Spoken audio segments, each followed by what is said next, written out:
Video we shall continue our chapter number 18 रचना।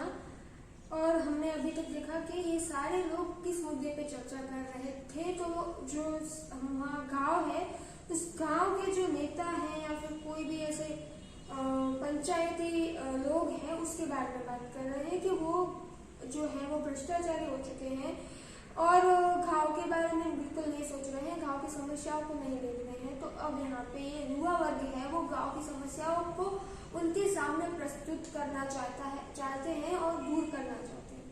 तो हमने अभी तक देखा कि ये अविनाश ने पत्र लिखा है, आवेदन पत्र, बहुत ही शिष्ट रूप में, शिष्ट शब्दों के साथ। तो वो डिस्कशन ये हो रहा है कि वो पत्र देने कौन जाएगा पंचायत भवन में।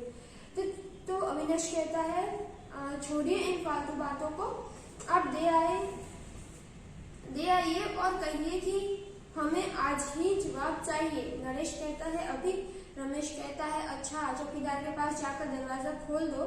मैं कहता हूँ दरवाजा खोल दो। क्या हुक्म नहीं है? हुक्म की ऐसी की तैसी। मैं कहता हूँ कि खोल दो वरना तोड़कर भीतर जाऊंगा। मैंने को चौकीदार से कहता है। कौन? रमेश जो है चिट्ठी देने गया है, पत्र देने गया है, आवेदन पत्र से। अविनाश कहता है अरे रमेश भाई, आप इस प्रकार क्यों बिगड़ते हैं? ऐसा कीजिए, पत्र इसे दीजिए, भीतर जाकर दे आएगा। रमेश कहता है ठीक है, लो जाओ दे आओ। चौकीदार पत्र लेकर भीतर जाता है, अंदर से दरवाजा बंद कर देता है। रमेश कुछ देर वहां खड़ा रहकर लौट आता है। बड़ी प्यास लगी है नरेश, मुझे तो भूख भी लगी है, मुझे तो भूख भी ऐसी लगी है कि। निमेश कहता है मैं तो जीवन में पहली बार उपवास कर रहा हूँ। यानी कि ये सब उपवास पे बैठे हैं, ये सारी समस्याओं को पंचायत सुने इसीलिए, और इन्होंने अहिंसा का मार्ग अपनाया है। अविनाश कहता है किसने कहा था कि? रमेश कहता है मैंने। उपवास का कुछ अच्छा असर पड़ता है, पुलिस पकड़कर ले नहीं जाती। पुलिस? निमेश कहता है पुलिस तो यहाँ है ही कहाँ। रमेश कहता है यहाँ न हो, पड़ोस के गांव में तो है। नरेश कहता है तो क्या? अविनाश कहता है कुछ नहीं, वह आएगी तो हम उसे बता देंगे कि तुम्हें कानून का भंग करने वालों को पकड़ना है, तो पकड़ो। दरवाजे की ओर निर्देशन करके उन लोगों को।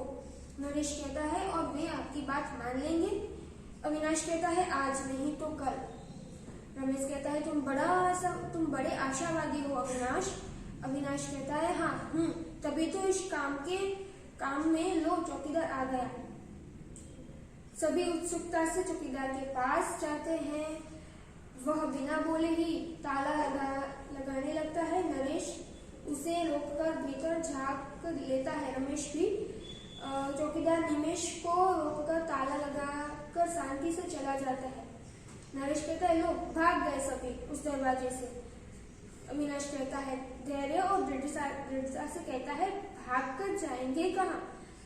उन्हें हमारे प्रश्नों का जवाब देना ही पड़ेगा, आज नहीं तो कल। रमेश कहता है कल की आशा छोड़ो, अब तो हमारा आवेदन पत्र फेल हो गया। निमेश कहता है वे लोग अब खा पी कर चैन से सोएंगे और हम यहाँ। नरेश कहता है हम उन्हें चैन से सोने नहीं देंगे, उनकी नींद हराम कर देंगे। अविनाश कहता है चिंता से क्या करोगे?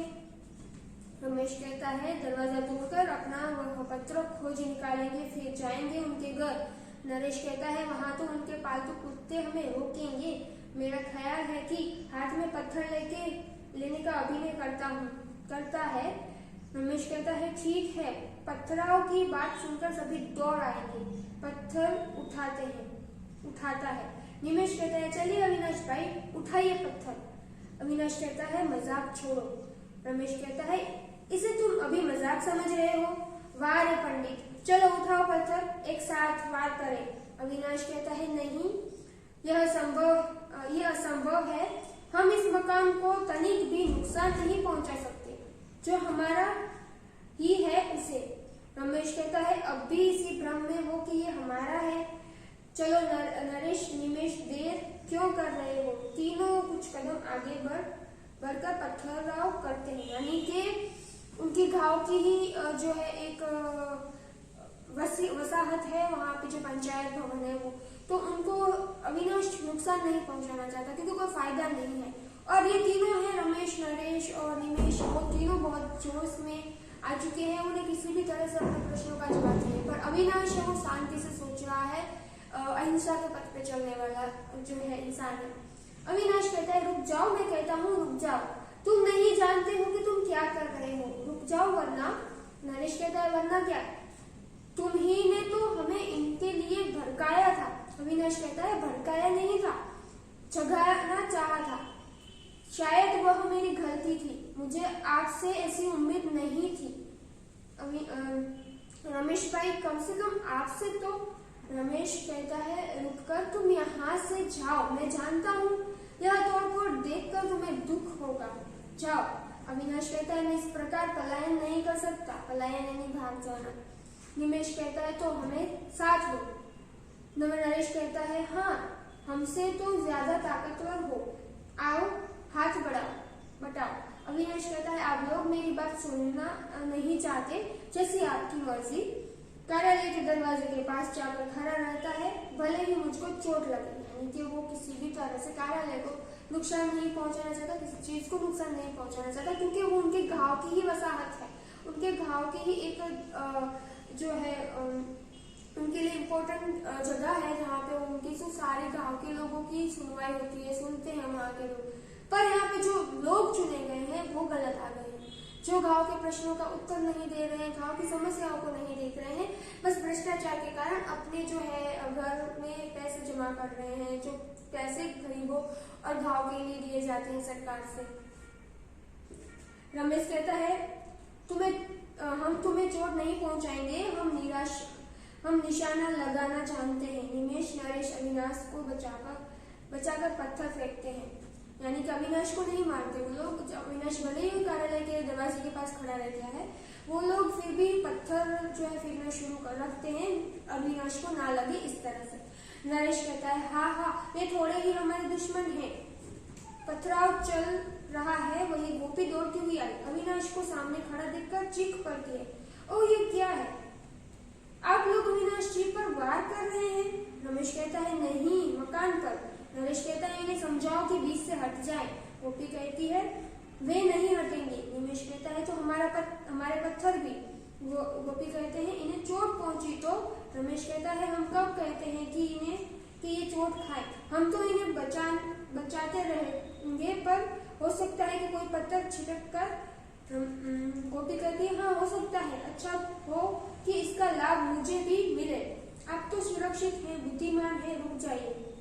गोपी इन लोगों के आगे इधर उधर चलती रहती है ताकि वे पत्थर फेंक न सके, परंतु वे गोपी को बचाकर वार करने का मौका नहीं छोड़ते हैं। अविनाश कहता है ऊंची आवाज से, इन्हें रोको मत गोपी, ये सुरक्षित है, समझदार है, सुशिक्षित है, समझदार भी है, परंतु अभी इन्होंने अपने हाथ से कुछ रचा नहीं है। मुझे इस मकान से लगाव है, क्योंकि जब इसकी नींव तैयार हो रही थी तब मैंने स्वेच्छा से हाथ बढ़ाया था, यानी कि जो चीज हमने उसकी रचना की है, हमने जिस चीज को बनाया है, किसी भी चीज को, तो उसको नुकसान कोई पहुंचाए तो हम उसे कैसे सहन कर सकते हैं। रमेश कहता है जैसे अविनाश की बात छू गई हो उसको, रुक जाओ निमेश। नरेश नहीं रुकता, रमेश इसका हाथ पकड़कर रोकना चाहता है। नरेश पत्थर फेंकते वक्त संतुलन गवा देता है, अविनाश को चोट लगती है। गोपी कहती ओ आपने यह क्या किया, दौड़कर अविनाश के पास पहुंचती है। नरेश लज्जित होकर रुक जाता है। गोपी कहती अविनाश कहता है यह तो कुछ भी नहीं है गोपी। 2 कदम आगे आकर सामने से आग के गोले आते तो भी मैं नहीं हटता। यदि निमेश का नरेश ने भी मेरी तरह इस मकान की रचना में हाथ बढ़ाए होता तो वे भी मेरे स्थान पर खड़े होते और अंत तक अड़े रहते, पर ये लोग तोड़ते हैं क्योंकि इन्होंने रचा नहीं। हमें माफ करो विनाश।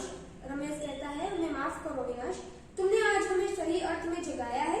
अपने प्राणों की बाजी लगाकर हम संकल्प करते हैं कि तुम्हारी किसी भी रचना को तोड़ेंगे नहीं, प्रतीक्षा करेंगे, सहेंगे। गोपी कहती है इसमें तो मैं भी आपका साथ दूंगी। निमेश कहता है फिर प्रसाद जी की कविता क्या होगा? गोपी कहती है हो सकता है किसी नए प्रसाद की रचना विद्रोह और प्रतीक्षा के बीच जन्म ले। आगे आकर बैठती है, सभी उनका अनुसरण करते हैं। यानी कि अंत बहुत ही जो है हमें इंस्पायर करता है, हमें एक प्रेरणा दे जाता है कि खुद की जो रचनाएं होती है, फिर किसी की भी कोई रचना होती है, उसे तोड़कर हम उनकी रचना की जो है बेइज्जती नहीं करनी चाहिए या फिर उनकी रचना को निम्न नहीं आंकना चाहिए। अगर किसी जिसने भी रचना की है उसकी किसी भी चीज की, तो वो बड़े ही मन से की होगी, मेहनत से की होगी, तो उसको ऐसे ही फिजूल में तोड़ नहीं सकते अपने गुस्से के कारण या फिर अपने किसी विकार के कारण। तो हमारी जो मेन टाइटल भी हुई है रचना, तो किसी की रचनाओं को जो है वो मान देना चाहिए, सम्मान देना चाहिए, ना कि उन्हें तोड़ना चाहिए। और इसमें कुछ मुद्दे भी बताए गए हैं, जैसे भ्रष्टाचार है या फिर जो आजकल की सिचुएशन है कि लोगों की समस्याएं सुनी नहीं जाती हैं, ऐसे बताया जाता है कि हाँ उनकी हेल्प की जा रही है, मदद की जा रही है, पर ये रियली में जो है उनकी हेल्प नहीं की जा रही है। सारे पैसे जो है भ्रष्टाचारी में वो लोग अपने पास रख लेते हैं। इस वजह से ही शायद भारत के गांव में भी कहीं बहुत सारे ऐसे गांव हैं जहाँ पे बिजली नहीं है, पानी की समस्याएं हैं और बहुत एजुकेशन है, शिक्षा है, उन सब की समस्याएं अभी भी हैं। तो ये सारी समस्याएं तभी हट सकती है शायद भ्रष्टाचार जैसे विकार है भारत देश से चले जाए हमेशा के लिए, और ये लोग हैं बदल जाए तो ही। तो इनको बदलना मुश्किल नहीं है, पर शुरुआत करने वाले लोग चाहिए। हमारा जो चैप्टर है यहीं पे खत्म होता है, आगे का चैप्टर हम नेक्स्ट वीडियो में देखेंगे। तब तक के लिए